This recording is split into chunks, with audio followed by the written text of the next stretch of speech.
The Conservatives' manifesto will have a commitment to build 4 new nuclear missile-armed submarines, Defense Secretary Michael Fallon has said. He accused Labour of using the nuclear deterrent as a bargaining chip with the SNP, which would vote to scrap it. Ed Miliband said Labour was committed to renewing the Trident system. SNP leader Nicola Sturgeon said her party would not agree a formal deal with Labour, including confidence and supply, unless Trident was dropped. But she left the option of a vote-by-vote arrangement open. In other general election campaign news, Michael Fallon defended his claim Ed Miliband had stabbed his brother in the back and was willing to do the same to the UK to be PM. Labour pledges teenagers will be guaranteed face-to-face individual careers advice if the party is in government. SNP leader Nicola Sturgeon said her party would only press for another independence referendum if something material changed.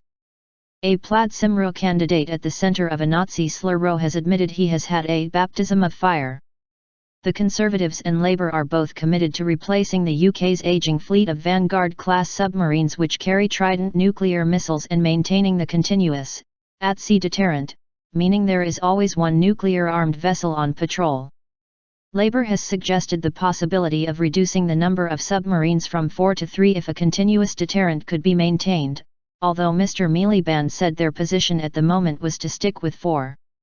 The Liberal Democrats favour cutting to 3, saying the existing system was designed for the Cold War era.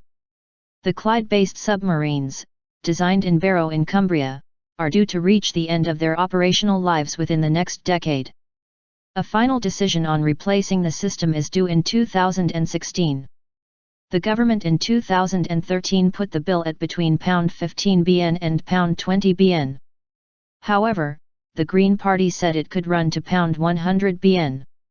The Lib Dems have said ordering fewer submarines would save up to £4 bn in the long term, though that claim is disputed. Backroom deal.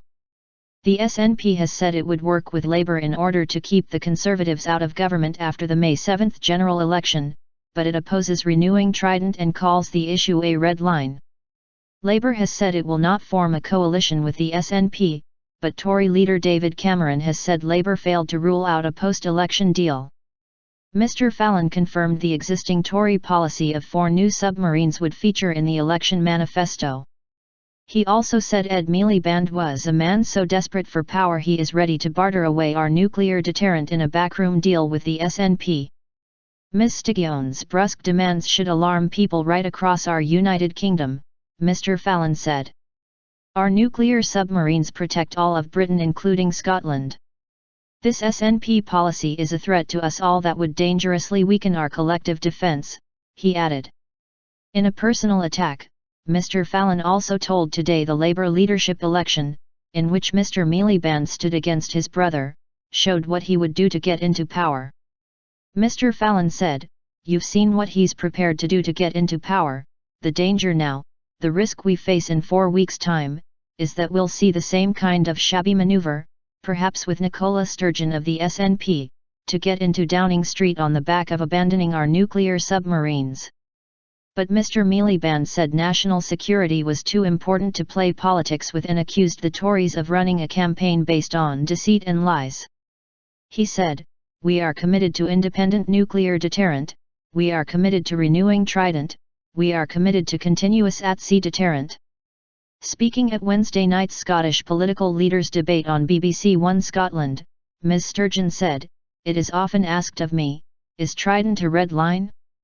Well, here's your answer, you'd better believe it's a red line." Ms. Sturgeon later told the BBC she would not agree any formal power-sharing deal with Labour unless Mr. Miliband dropped plans to renew Trident. Ms. Sturgeon made clear that would include a confidence and supply agreement, Scottish political correspondent Glenn Campbell said. She said the SNP could still work with a minority Labour government on an issue-by-issue basis but would not vote for anything that supported Trident renewal. Asked specifically if this would mean voting down a Queen's speech, she declined to confirm that it would. Worth retaining. The issue provoked a coalition row in the previous government when the Lib Dems requested a report examining possible alternatives. Sir Nick Harvey, the Lib Dem defence spokesman, told Radio 4's Today programme the nuclear deterrent was worth retaining. But he said it did not need to be patrolling the seas 24/7 when we have no known nuclear adversary. Maintaining 3 submarines would allow the UK to maintain continuous at-sea deterrence, he said.